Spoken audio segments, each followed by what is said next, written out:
有66万订阅的网情水电爸爸黄志尧和后生黄锡元，几多年来呢是用台语来介绍水电的议题，甲民众修理的水路、安抽水摩打，拢有上百万人看因的影片。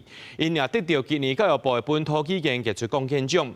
得奖的水电爸爸讲，当初会翕这影片，唔是为着要来做网情，是因为新冠疫情期间，真侪人叫无水电，才会想讲教民众一寡简单的水电知识。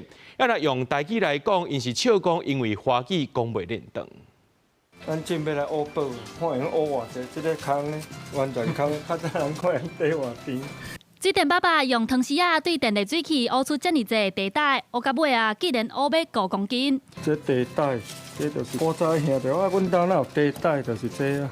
看完这个影片，互人学到真侪专业的水电专有名词，地带、丘陵套、气搭。一般的气搭吼，伊是电路的啦，电路的心啊，拄着这手就较紧歹。我是用钛合金的，伊的寿命也较久一点。这是 YouTube 网情水电爸爸上侪人看的影片，到目前拢总有260万人次。即马水电爸爸的网络频道订阅人数也来到66万人次。民众看影片学水电，嘛真介意水电爸爸的台语开口。今年水电爸爸也得到教育部的本土语言贡献奖。阮翕影片，我若要用国语的翕袂落，因为阮伫工地拢用台语啊。有个人会讲嘛，讲喂，阮若听到台语的，感觉佫较亲切。水电爸爸讲，对水电师傅到网情身份的转变，拢爱对2019年的疫情讲起。伊讲当初时疫情炭烧，真侪民众叫无水电师傅，伊的后生想到办法，叫爸爸翕影片，甲民众动手做，无想到讲遮侪人会介意。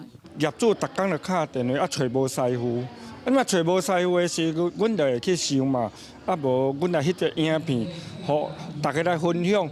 看到了会感觉讲，喂，原来咱有遮侪物件，会用家己落去做，唔免着一定要叫师傅。水电爸爸的后生唔时间和爸爸做伙做水电，有时间就受剧本，替爸爸录影片。虽然变做网情，唔过因的本业也是水电师傅，替客户服务。因讲翕影片，就是希望民众会当了解水电的知识，若是会当保存台语，就是因上欢喜的代志。记者李亚轩、林旭凯台北报道。